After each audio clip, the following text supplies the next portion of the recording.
자, 오늘 씨 뿌리는 비유 두 번째 시간을 함께 나누고 있습니다. 지금 예수님께서 네 종류의 땅에 대해서 쭉 설명해 주고 계시는데, 길가와 같은 땅, 그리고 돌밭, 그리고 가시떨기 위, 그리고 좋은 땅에 대한 내용을 쭉 말씀하시는데, 지금 뿌려지고 있는 이 씨앗은 무엇을 의미하느냐?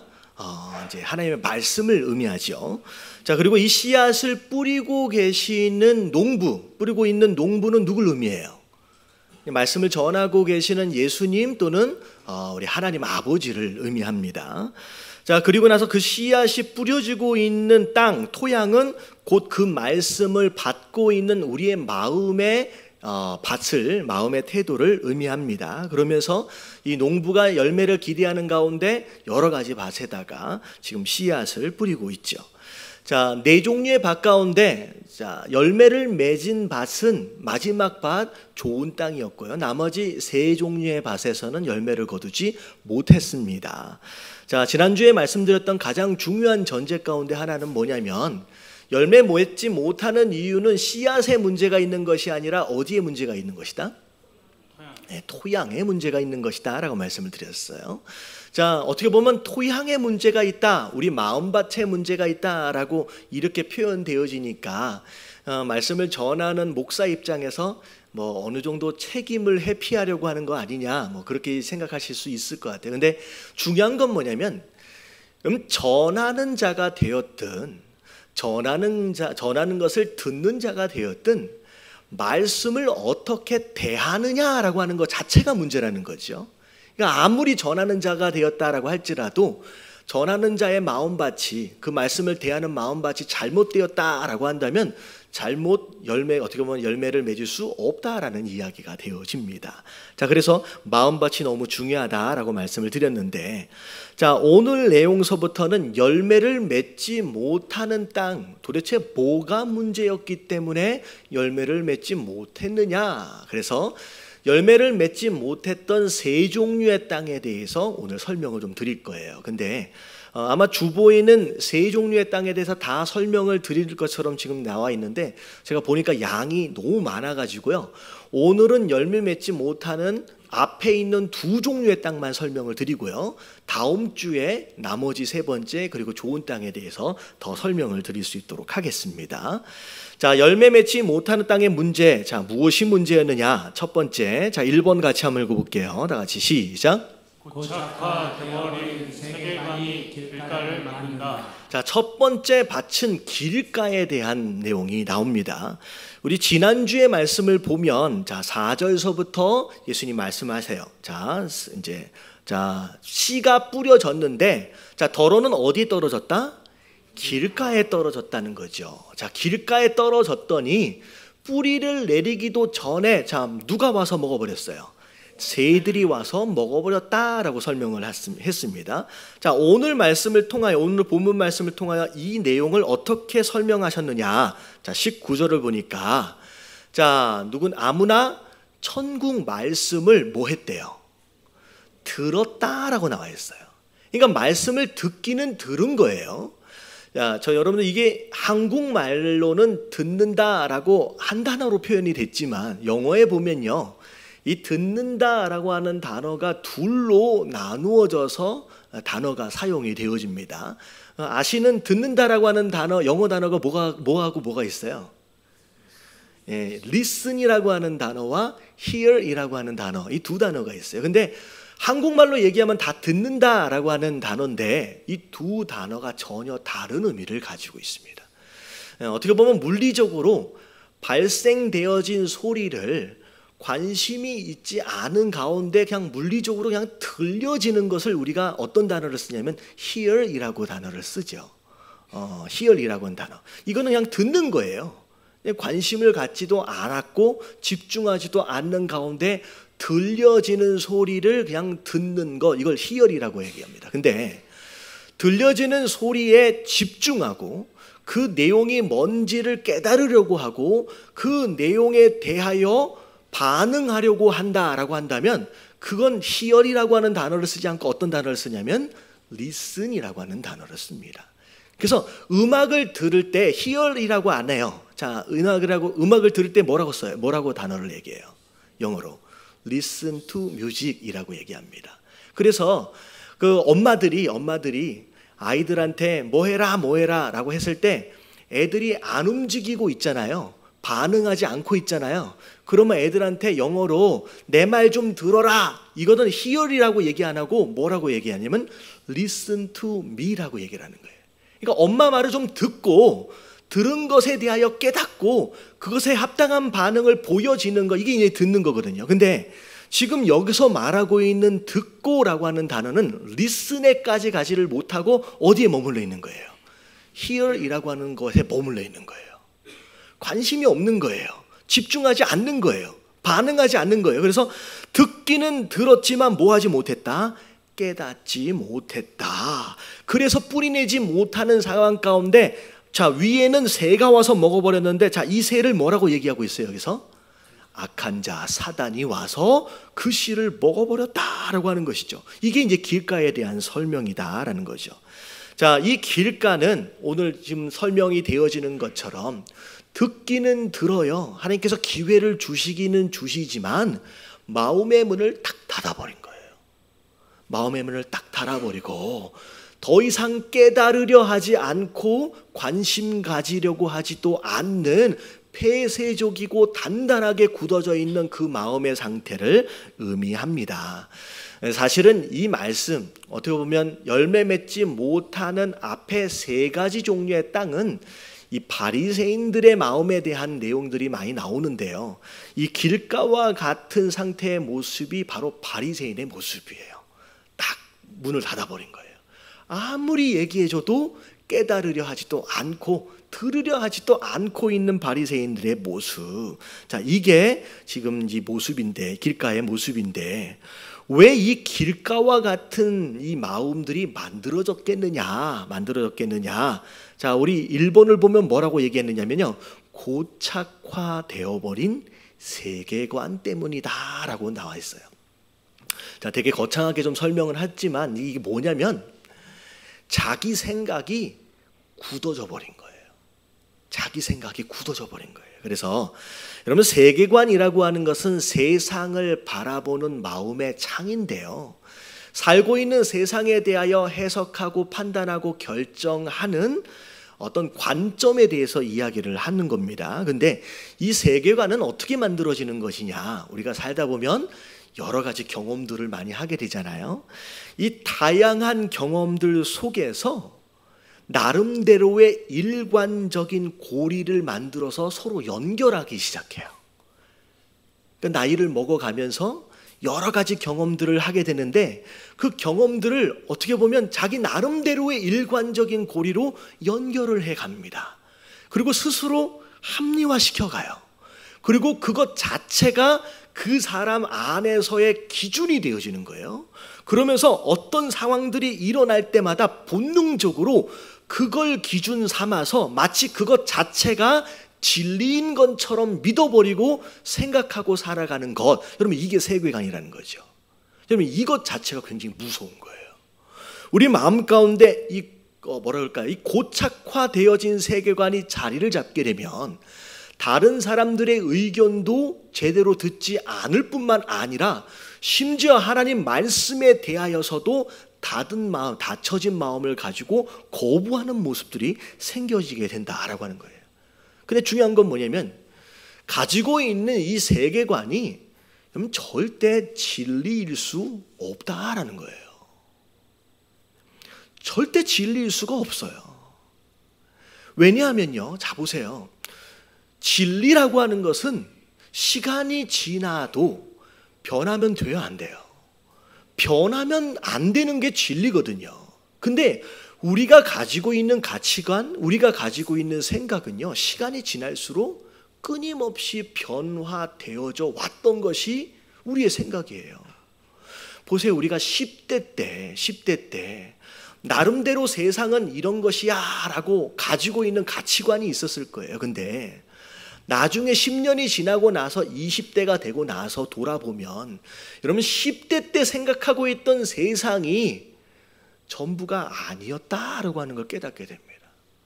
그리고 그때 생각했던 그 모습에 대하여 되게 유치했다라고 생각할 수밖에 없는 것이 바로 우리의 가치관이에요. 20대 때도 나름대로 생각을 하는 거예요. 와, 근데 10년이 지나고 30대 때가 되어지면요, 20대 때 생각했던 것이 정말로 철이 없었다라고 느껴지게 되는 거예요. 이게 10년씩 시간이 지날 때마다. 저는 제가 10대 때 군인이 아저씨인 줄 알았어요. 저기 군인 아저씨가 한 분 계시는데, 근데 죄송하지만 제가 40대가 넘어가고 나서 보니까 군인은 아저씨가 아니에요. 군인은 아저씨가 아니라 뭐예요? 애들이에요. 죄송합니다만 군인은 애들이에요. 그러니까 시간이 지나면, 지금 제가 이제 40대인데 제가 생각하고 있는 세상은 이런 것이다 라고 생각하고 있는 이 고정관념이 나중에 50대가 되면 어떻게 될 것 같아요? 또 변하는 거예요. 또 변하는 거예요. 60대, 70대, 80대. 근데 내가 딱 그 시점에 있을 때는 그 가지고 있는 생각이 뭐라고 믿어요? 변하지 않는 진리라고 믿는 거예요. 여러분, 이 착각에서 벗어나시길 주님의 이름으로 축원합니다. 여러분, 그런 마음을 가지고서 복음을 받아들이는 거예요. 그러니까 내 생각과 당연히 다르니까 끝까지 닫힌 마음으로 거부하게 되는 현상들이 일어나는 거예요. 그래서 전도할 때 진짜 어려운 분들, 부류의 사람들을 보면 어떤 부류의 사람들이냐면요, 소위 혼자 열심히 일해가지고 성공하신 분들 있잖아요. 자수성가하신 분들. 여러분, 이런 분들 전도하기가 너무 어렵습니다. 왜냐하면 여러분, 이분들이 어떤 특성들을 가지고 있느냐, 자기가 가지고 있는 생각을 성공한 것으로 인하여 진리로 증명됐다고 믿고 있어요. 내가 가지고 있는 생각을 내가 그대로 해봤더니 뭐 한 거예요? 성공해 본 거예요. 그러니까 내가 가지고 있는 생각이 옳다라고 하는 믿음을 가지고 있어요. 그래서 이런 분들을 전도하기가 너무 어려워요. 그러니까 첫 번째, 길가와 같은 땅은 이런 거예요. 자기 생각으로 똘똘 뭉쳐있는 거예요. 내 생각이 진리라고 믿은. 그래서 바리새인들처럼 내가 경험해봤던 거, 내가 가지고 있는 이 세계관, 내가 가지고 있는 이 율법이 세상의 전부인 것처럼 착각하고 살아가는 거.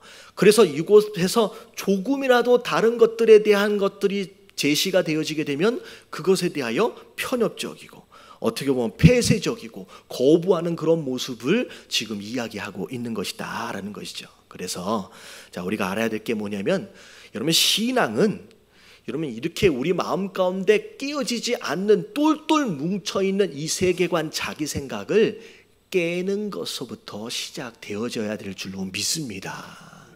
이게 깨지지가 않으면요, 마치 길가처럼 아무리 씨가 뿌려져도요, 결국은 뿌리내리지 못한 것으로 말미암아 열매를 기대할 수도 없다라는 거죠. 그래서 고린도후서 10장 5절 말씀 같이 한번 읽어보면, 다 같이 한번 읽어볼게요. 시작. 하나님 아는 것을 대적하여 높아진 것을 다 무너뜨리고 모든 생각을 사로잡아 그리스도에게 복종하게 하니. 하나님을 아는 것을 대적하는 그게 있대요. 그게 이 자기 생각이거든요. 이 가치관이거든요. 그걸 어떻게 하래요? 모든 생각을 다 사로잡아 가지고 그리스도에게 뭐하게 하라? 복종하게 하라요. 여러분, 이 복종하다라고 하는 단어는 항복하다라고 하는 단어에서 나오는 서렌더하고 비슷한 뜻이에요.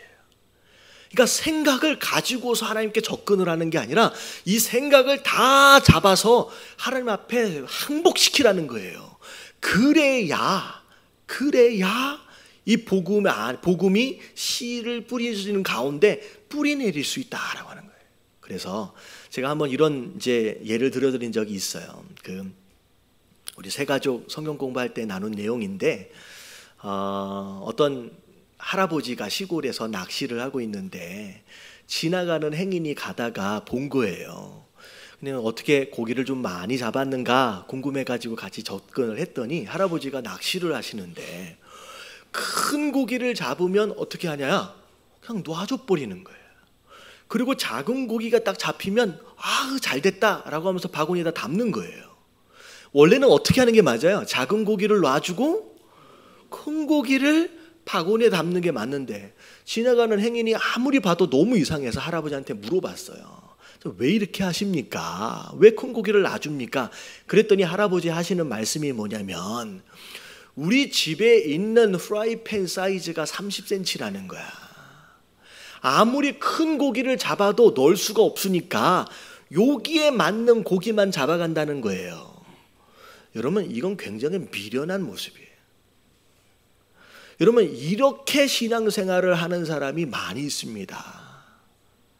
하나님을 어디 안에 넣으려고 하는 거예요? 내 후라이팬 사이즈 안에 넣으려는 거예요. 근데 담겨질만 하면 담아내고요, 이해되어지지 않고 담아지지 않으면 뭐예요? 그냥 놔줘버리는 거예요. 버려버리는 거예요. 순종을 해도 마찬가지예요. 내가 납득이 되어지고 이해가 될 만하면 그러면 해야지. 근데 이해가 안 돼요. 납득이 안 돼요. 그러면 순종을 해요? 안 해요? 안 해요. 하나님을 내 가치관, 내 세계관 안에 담아내려고 하는 노력들, 여러분, 이건 신앙생활의 모습이 아니다라는 거예요. 여러분, 이렇게 얘기하니까 신앙생활, 그러면 어떻게 해서든 후라이팬 사이즈를 뭐 하면 돼요? 키워나가면 되는 거 아니냐. 열심히 말씀 공부도 하고 열심히 제자 훈련도 해가지고 프라이팬 사이즈를 넓혀나가면 되는 것이 아니냐. 근데 중요한 건 뭐냐면, 아무리 프라이팬 사이즈를 넓혀본들 우리 머리 안에, 우리 이해 안에 하나님을 담아낼 수가 있다 없다? 불가능한 거라는 거예요. 여러분, 신앙생활은요, 프라이팬 사이즈를 늘려나가는 노력을 하자라는 게 아니에요. 뭐 하자는 거예요? 오늘 말씀해 보세요. 모든 생각을 사로잡아서 뭐 하도록 하라? 복종시켜라. 서렌더를 시켜라. 항복시켜라. 이게 무슨 말이냐? 프라이팬을 뭐 해버려라? 부셔버려라는 거예요. 늘려나가려고 애쓰지 마시고 우리의 생각, 우리의 세계관, 우리의 가치관이 하나님 앞에서 온전히 부서질 수 있을 때, 그때 하나님을 만나게 될 수 있는 줄로 믿습니다. 깨어지지 않는 자기 생각으로 똘똘 뭉쳐 있으면요, 아무리 많은 씨앗들이 뿌려진다라고 할지라도 여러분, 절대 뿌리 내릴 수도 열매 맺을 수도 없다라고 하는 거예요. 여러분, 깨달아지시길 주님의 이름으로 축원합니다. 여러분, 이게 깨질 수 있어야 돼요. 여러분, 살다 보면 이런 거예요. 살다 보면 여러분, 이런 주변에서 일어나는 일들이 다 이해가 되어지는 일들만 일어납니까? 제가 질문을 한 거예요. 주변에서 일어나는 일들이 다 이해가 돼요? 안 되잖아요. 여러분, 이해되어지는 일이 많아요? 아니면 이해가 안 되어지는 일들이 더 많아요? 여러분, 이해가 안 되어지는 일들이 훨씬 더 많이 일어나요. 그럼에도 불구하고 여러분들이 그걸 다 이해하려고 시도하지 않아요. 인생이 그런 거구나라고 이해되어지지 않는 부분들을 그냥 내버려 두고 사는 것이 인생의 모습이에요. 그렇죠? 그렇죠? 혼자 있는 것 같은 느낌이 들어서 외롭게 만드시지 마시고 그런 거예요. 근데 유독 신앙생활을 할 때만큼은 하나님 앞에 뭘 요구해요? 다 이해시켜달라고 요구하는 거예요. 주변에 이해가 되어지지 않는 수많은 일들, 그게 인생이구나, 그게 세상이구나 라고 그냥 지나쳐 가요. 그게 인생의 모습이에요. 근데 유독 신앙생활을 하면서만큼은, 하나님께만큼은요, 뭐 해달라는 거예요? 다 이해시켜 달라는 거예요. 다 이해시켜 달라고 요구하고, 이해시켜 줄 때만 뭐 하겠다고? 순종하겠다라고 어거지를 부리는 게 우리의 모습일 수 있다라는 거예요. 여러분, 하나님은 우리가 이해할 수 있는 분이 아닌 줄로 믿습니다. 자꾸 구본을 담아내려고 애쓰지 마시고 우리의 똘똘 뭉쳐있는 이 잘못된 세계관, 사고방식을 여러분, 하나님 앞에 항복하시면서 깨어버리시길 주님의 이름으로 축원합니다. 여러분, 이게 깨지지 않으면요, 여러분, 신앙생활 안으로 들어갈 수가 없다는 거예요. 그래서 첫 번째 나오고 있는 이 길가, 아무리 말씀을 전해줘도 끝까지 닫혀있는 마음, 이 마음을 가지고 있는 자 결국은 열매 맺지 못하게 될 것이다 라고 예수님 경고하시는 거예요. 여러분 이 길가를 여러분 빨리 어떻게 해야 돼요? 갈아엎어야 돼. 할렐루야. 우리의 생각을 하나님 앞에 순종하시고 복종시키시길 주님의 이름으로 축원합니다. 자, 두 번째입니다. 자, 2번 같이 한번 읽어볼게요. 시작. 이해관계를 근거한 신앙은 돌밭이 된다. 자, 두 번째가 돌밭에 대한 설명인데, 지난주에 어떻게 설명을 시작하셨냐면, 자, 덜어는 흙이 얇은 돌밭에 떨어졌대요. 자, 밑에는 뭘로 깔려 있어요? 돌로 쫙 깔려 있는데 위에 아주 얇게 흙으로 그냥 덮여 있는 상태예요. 이제 겉으로 볼 때는 돌은 잘 안 보이죠. 흙만 보이는 거예요. 자, 근데 흙이 깊지 않는 곳으로 말미암아 싹은 났지만, 자, 뭐를 내리진 못했어요? 뿌리를 내리지는 못했어요. 그랬더니 햇빛이 딱 나는 순간 뜨거우니까 그것으로 인하여 어떻게 돼버렸다? 말라버렸다. 죽어버린 거예요. 자, 이것에 대한 설명 오늘 본문 말씀에 와서 이렇게 말씀하고 계십니다. 자, 돌밭에 뿌려졌다는 것은 말씀을 듣긴 들었어요. 자, 히어링에서 어디로 넘어간 거예요? 리스닝으로 넘어간 거예요. 자, 리스닝으로 넘어갔더니, 자, 그 가운데 어떻게 됐어요? 즉시 기쁨으로 받았대요. 자, 여기에서 좀 우리가 주목할 부분이 있는데, 즉시 기쁨으로 받았다라고 한다면 이건 도대체 무슨 말씀을 어떻게 기쁨으로 받았을까? 여러분, 우리 말씀 복음 안에서 듣기 아주 좋은 말씀들이 있잖아요. 어떤 말씀이에요? 예수 믿으면 복 받는다. 뭐 사업도 잘 되고 자녀도 잘 되고 건강하고 형통하고, 이런 말씀은 어떻게 보면 누가 들어도 쉽게 받아들일 수 있어요. 잘 들 수 있죠. 기쁨으로 받아요. 자, 근데 그것 자체 비록 받긴 받았지만 뿌리가 없었다라고 하는 거, 어떻게 보면 기복적인 신앙은 신앙의 뿌리가 될 수 있다는 거예요, 없다는 거예요? 없다는 거예요. 기복을 목적으로 한 신앙은 뿌리가 아니라는 거죠. 결국은 어떻게 돼요? 환난과 박해가 일어나는 순간, 근데 신기한 건 뭐냐면 말씀을 잘 보세요. 환난과 박해가 뭐 때문에 생겼을까요? 말씀 앞에 보세요. 환난이나 박해가 일어날 때, 자, 뭐 때문에 생겼어요? 말씀으로 말미암아 환난과 박해가 일어난 거예요. 이 얘기는 뭐냐면, 여러분 복음 안에는 예수 믿으면 복 받는다라고 하는 이야기도 있지만, 사실은 여러분 신앙생활은 이 땅에서의 복을 누리는 것이 전부가 아니라는 거예요. 신앙생활 하면서 여러분 솔직하게 얘기해 보세요. 신앙생활 하면서 유익을 얻을 때가 많습니까? 아니면 손해볼 때가 많습니까? 솔직히 진짜 제대로 된 신앙생활을 하면요, 유익을 얻을 때보다 손해볼 때가 훨씬 더 많아요. 훨씬 더 많아요. 억울할 때가 훨씬 더 많아요. 여러분 복음서의 신약성경의 서신서들을 쭉 다 읽어보세요. 예수 믿으면 만사형통 아무거나 다 잘 된다, 그 얘기보다 오히려 복음으로 인하여, 예수 믿는 것으로 인하여 손해보고 억울할 때가 훨씬 더 많다라고 얘기하고 있어요. 자, 그게 말씀으로 말미암아 환난과 박해가 일어나는 현상이라는 거예요. 자, 그럴 때 어떻게 해요? 내가 원했던 것은 이게 아니라는 거예요. 내가 예수 믿은 이유가 뭐예요? 복 받기 위한 것이었는데, 왜 내가 신앙생활을 하는 것으로 말미암아, 내가 왜 교회 다니는 것으로 말미암아 왜 내가 더 어려워지냐는 거죠. 견딜 수 없다는 거예요. 그냥 결국은 어떻게 되느냐?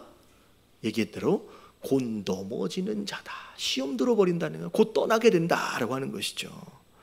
여러분 이게 굉장히 무서운 얘기인데, 요즘 많은 신약자들이 그런 얘기를 합니다. 한국 교회에 대해서 과거 60년대, 70년대, 80년대 뭐 선교사들도 많이 보냈고 어떻게 보면 이제 한참 부흥했었잖아요. 근데 그때의 부흥을 이제 와서 뭐라고 해석하는 학자들이 많냐면 거품이었다라고 해석하는 분들이 많아요.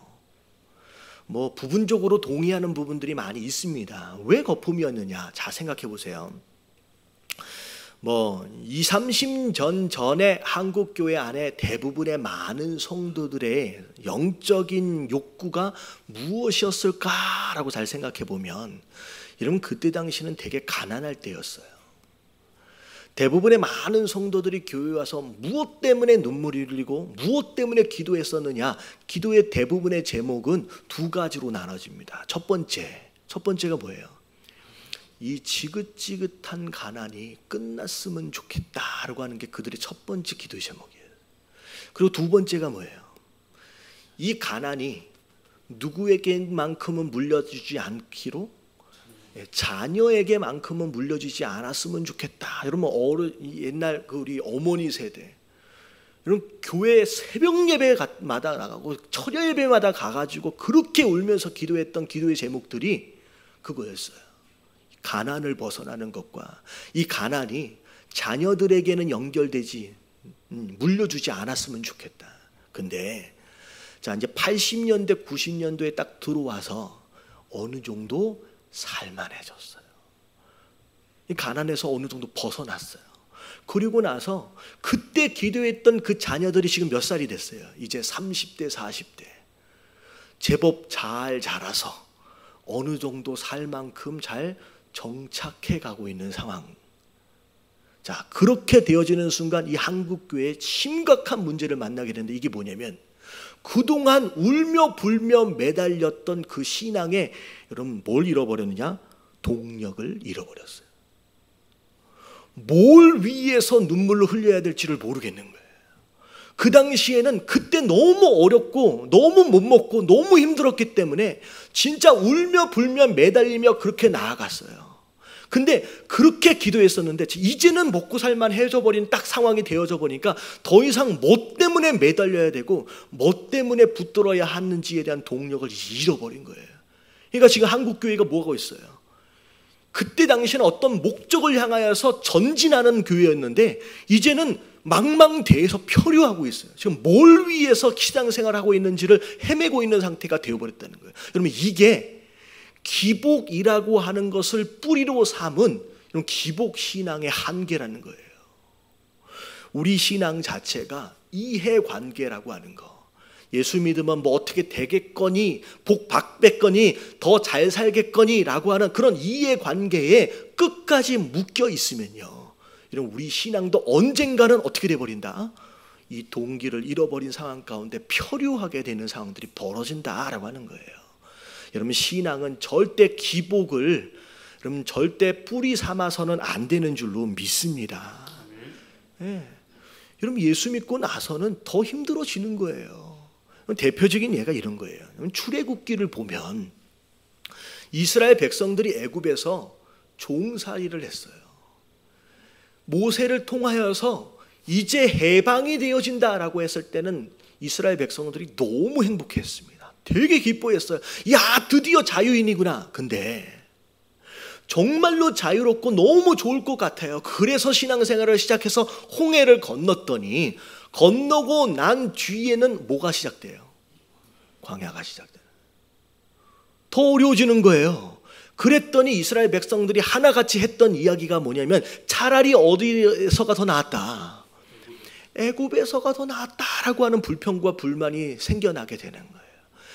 여러분 광야 생활, 여러분 이게 신약 시대에 들어와서는 이게 광야 교회입니다. 우리 신앙생활의 모습이에요. 그냥 가나안 땅 안으로 그냥 들어가 버리는 게 아니라 광야의 과정을 겪어 나가는 거예요. 근데 정작 광야에 딱 나왔더니만 차라리 믿기 전에 교회 다니기 전에가 훨씬 더 편했는데 라고 하는 불평과 불만이 흘러나오고 있다는 거예요. 결국 나중에 어떻게 되느냐, 그런 불평과 불만을 하던 사람들은 결국 어떻게 돼요? 광야에서 헤매다가 결국 가나안 땅에도 들어가지 못하고 그 광야 위에서 죽게 되는 결과를 맞이하게 된다라고 하는 것이죠. 여러분, 신앙은요, 이해관계를 근거하여 뿌리 삼아서 세워지면 안 된다라는 거예요. 그래서 예수님이 신앙생활에 대해서 이렇게 설명하고 있어요. 누가복음 9장 23절. 자, 다 같이 한번 읽어볼게요. 다 같이 시작. 또 우리에게 이르시되 아무든지 나를 따르려거든 자기를 부인하고 날마다 제 십자가를 지고 나를 따를 것이니라. 예수님은요, 신앙생활에 대해서 뭐라고 설명하고 있느냐? 누구를 따라가는 것이다? 예수님을 따라가는 거예요. 나를 따라오는 것이 신앙생활이라고 얘기하는 거예요. 여러분, 신앙생활은 교회를 다니는 것을 이야기하는 것이 아닌 줄로 믿습니다. 그래서 영어로도 교회를 다니는 교인을 영어로 뭐라 그러는지 혹시 아세요? churchgoer예요. 그냥 교회를 다니는 사람이에요. 여러분, 이걸 성도라고 얘기하지 않습니다. 교회를 다니는 사람을 성도를 얘기하는 게 아니라 진짜 성도는 누굴 따라가는 거? 예수님을 따라가는 것이 성도예요. 근데 예수님을 따라가려면 첫 번째 해야 할 게 뭐가 있느냐? 자기를 부인하래요. 내가 원하는 게 있어요. 내 취향이 있어요. 내 계획이 있어요. 내 뜻이 있고요. 내 자존심이 있어요. 이게 먼저 하나님 앞에 내려놔지고요, 하나님 앞에 포기되어질 수 있을 때 그때 예수님 따라가는 거예요. 그럼 신앙생활하는 가운데 어려움을 겪는 이유 중에 하나가 뭐냐면 내 생각을 내려놓지 못했기 때문이에요. 내 고집을 내려놓지 못했기 때문이고요, 내 계획을 내려놓지 못했기 때문이고, 내 자존심을 내려놓지 못했기 때문이에요. 여러분, 이게 시험에 들었다라고 이야기할 때에 거의 대부분 이 안에 들어가요. 그러니까 시험에 들었다라고 한다면 아직 뭐가 안 된 상태예요. 자기를 부인하지 못한 상태예요. 여러분, 이게 1단계예요. 자, 그리고 나서 자기를 부인하고 나서 뭘 지고 가래요? 네 십자가를 지고 가래요. 여러분, 십자가는 처형대예요. 결국 뭐 하기로 작정한 거예요? 죽기로 작정하여 따라가는 삶. 여러분, 이게 신앙생활의 모습인 줄로 믿습니다. 예수님 뭐라고 말씀하시느냐? 정말 제자가 되어지는 삶은 좁은 길이에요? 넓은 길이에요?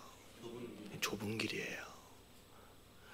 좁은 문으로 가는 것이다라는 거예요. 내가 그 길을 갔던 것처럼 우리가 하나님 앞에 기도할 때에 대부분의 많은 성도들이 하나님 앞에 매달리고 기도하는 제목들 가운데 하나가 뭐냐면, 하나님, 내가 조금 더 어떤 길로 가기 원합니다.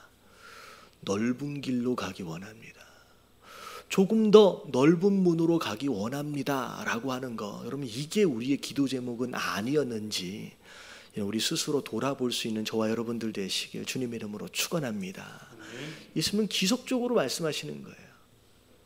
좁은 문, 좁은 길이다라고 말씀하시는 거예요. 그래서 마지막으로 제가 좋아하는 찬양 중에 하나가 뭐냐면 주 안에 있는 나에게요. 주 안에 있는 나에게. 우리 마지막 결단 찬양도 좀 바꿀 수 있죠. 연습해야 돼요. 괜찮죠? 주 안에 있는 나에. 여러분, 이게 가사를 먼저 좀 점검을 하면 후렴 부분에 어떻게 시작하냐면요, 주님을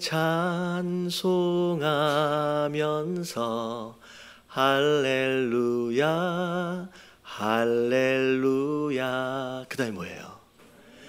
내 앞길 멀고 험해도 나 주님만 따라가리. 여러분, 이게 진짜 신앙이에요. 마지막 줄을 생각해 보세요. 내 앞길이 멀고 험하대요. 왜 가고 있는 이 길이 왜 이렇게 멀게 느껴질까요? 재미있고 즐거우면요 금방 가요. 근데 너무 힘드니까 이게 멀게 느껴지는 거예요. 험하게 느껴지는 거예요. 왜 내 갈 길이 멀고 험해졌는지를 생각해 보세요. 내가 주님을 따라가겠다고 결단한 것 때문에 힘들어진 거예요. 여러분, 이게 신앙생활의 모습이에요. 그냥 세상 사람들처럼 물질 따라가고 못 따라가고 노력한 것만큼의 열매를 거두는 그런 삶이 아니라 내가 주님만 따라가겠습니다 라고 결단하는 순간 그때부터 내 인생은 세상 말로 이야기하면 꼬인 거예요. 무슨 얘기인지 아시겠어요? 더 힘들어지게 된 거예요. 여러분 신앙생활은 바로 그런 거예요. 근데 중요한 건 뭐냐면 내가 하나님을 따라가겠다, 내가 예수님을 따라가겠다라고 결단하는 순간 내 인생이 더 힘들어지고 더 괴로워진다라고 할지라도 에이 믿지 전에가 훨씬 더 나았었네 라고 후회해요 안 해요? 하지 않겠다라는 거예요. 차라리 애굽에서가 더 나았는데 라고 불평하겠다는 거예요? 안 하겠다는 거예요? 안 하겠다는 거예요. 내가 그 결단한 거에 대하여 한치의 후회함이 없이 내가 결단한 대로 끝까지 이 길을 가보겠다라고 한 걸음 한 걸음을 내딛는 거, 여러분 이게 진짜 신앙이라는 거예요. 그런 사람이 뿌리를 내려요. 그렇게 되어지지 않으면 조금만 어려우면 믿기 전에가 훨씬 더 나았는데 차라리 여러분 이렇게 돌아가는 인생이 되어버린다라고 하는 거예요. 오늘 이 말씀 좀 기억하시면서 이 찬양을 같이 좀 하면 좋겠습니다.